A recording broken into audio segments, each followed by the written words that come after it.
کریں کہ اللہ اپنے پیارے نبی صلی اللہ علیہ وسلم کا ہمیں خواب میں دیدار نصیب فرمائے. ہم گناہگارہ کی دعائیں تو پتہ نہیں کہاں تک پہنچتی ہیں. مفتی صاحب اللہ کے نیک بندے ہیں، اس لیے ان سے درخواست ہے میری کہ وہ خاص دعا کریں میرے لیے اور میرے شوہر کے لیے. اور ایک اور دعا ہے کہ اللہ میرے دل کو سکون اور چین عطا فرمائے. آج کل میں جاب سے ریلیٹڈ پریشان ہوں کافی. باقی آپ نے درخواست کی کہ سرکار دو عالم صلی اللہ علیہ وسلم کا دیدار، تو ایک اللہ والے تو فرماتے کہ بڑا حوصلہ ہے یار تمہارا کہ تم نبی کا دیدار کرنا چاہتے ہو، بڑا حوصلہ ہے تمہارا. ورنہ ہماری تو حالت یہ ہے کہ ہم تو ان سے نگاہ جھکا کے جینا چاہتے ہیں کہ سامنا آمنا ہو گیا تو انہوں نے پوچھ لیا کہ تو یہ کرتا ہے تو ہم کیا جواب دیں گے. اس لیے وہ فرماتے پہلے اپنا کرنا کرانا درست کر لو کہ تمہارے قول فعل عمل حال کیسا ہے. نبی کی سنت کی اتباع کرنا شروع کر دو، نبی اللہ کے ذکر میں لگ جاؤ، نمازیں اپنی پختہ کر لو، تلاوتیں جاندار کر لو. اب دیدار ہو تو پھر نبی جو انگلی نہ اٹھائیں کہ بھی دیکھو تم نے یہ دیکھو کیا کر رکھا ہے، دیکھو تمہارے منہ پہ تو داڑھی بھی نہیں ہے، تو میری سنت تمہیں پسند نہیں ہے، میرے منہ پہ داڑھی تمہیں داڑھی پسند نہیں ہے. تو نبی یہ پوچھ لیں گے تو ہمارا کیا حال ہوگا. نبی کہیں گے تم تو مجھ پہ صلاۃ و سلام بھی نہیں بھیجتی اور تمہیں دیدار کرنے کا شوق ہے تمہیں، تو کیا جواب دیں گے. تو اللہ والے یہ پتہ کی بات کہتے ہیں پہلے اپنے آپ کو سنوار لیں.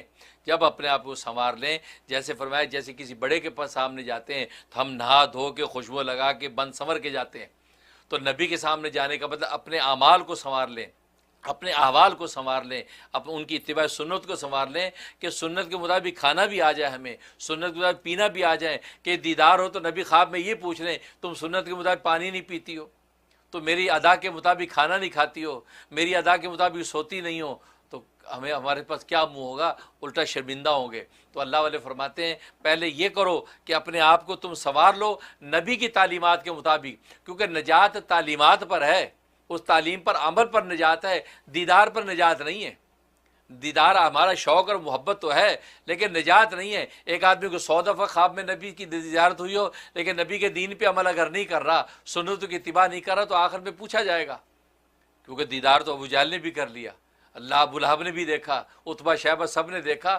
تو نفس دیکھ لینا یہ کمال نہیں. ہاں کس حال میں آپ دیکھ رہے ہیں، ان کے عاشق صادق ہو کر جب معشوق کے دروازے پہ کھڑے ہوں گے اب وہ معشوق سینے سے لگائے گا کہ سچا عاشق ہے. اس لیے پہلے نبی کے دین اور اتباع سنت پہ عمل کی کوشش کریں. جیسے کہ میں نے پچھلے پروگرام میں بھی بتایا، اس کے لیے میرے دادا پیر حضرت ڈاکٹر عبدالحی عارفی قدس سرور کی کتاب اسوہ رسول اکرم صلی اللہ علیہ وسلم، یہ آپ لے لیں، اس کو مطالعہ کریں، سنتیں اپنے اندر پیدا کریں. اسی طرح کی میری کتاب ہے کتاب الاسلام، جس کا ایڈ بھی آتا رہتا ہے، وہ کتاب حاصل کر لیں، اس کے مطابق اپنے گھر میں محفل صلاۃ و سلام کریں اور نبی پاک کو درود و پاک بھیجیں. تو انشاءاللہ دیدار کہیں نہیں کیا. جب نبی کی سنتوں پہ عمل کریں گے تو اللہ کے نبی تو ہمیں اپنا بنا لیتے ہیں.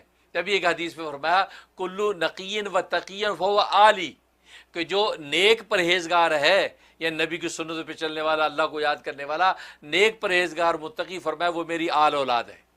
اللہ ایسے بندوں کو اپنی آل اولاد میں شامل کر لیتے ہیں. جب آل اولاد میں شامل ہو جائیں گے تو دیدار ہونا کوئی مشکل کام نہیں ہے، بالکل دیدار ہوگا. پہلا سٹیپ تو یہ.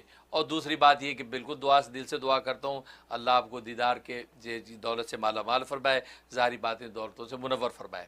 اور دوسرا آپ کا جو ایک جاب کے حوالے سے پریشانی ہے، اس کے لیے یا وہابو 1414 دفعہ آپ عشاء کے بعد پڑھیں، اول آخر 14 دفعہ درود شریف، یہ پڑھ کے جو ہے اپنی جاب کی دعا کریں. 41 ڈیز کی نیت سے شروع کر لیں، انشاءاللہ اللہ کی رحمت سے آپ کو روزگار کے حوالے سے کوئی پریشانی نہیں آئے گی.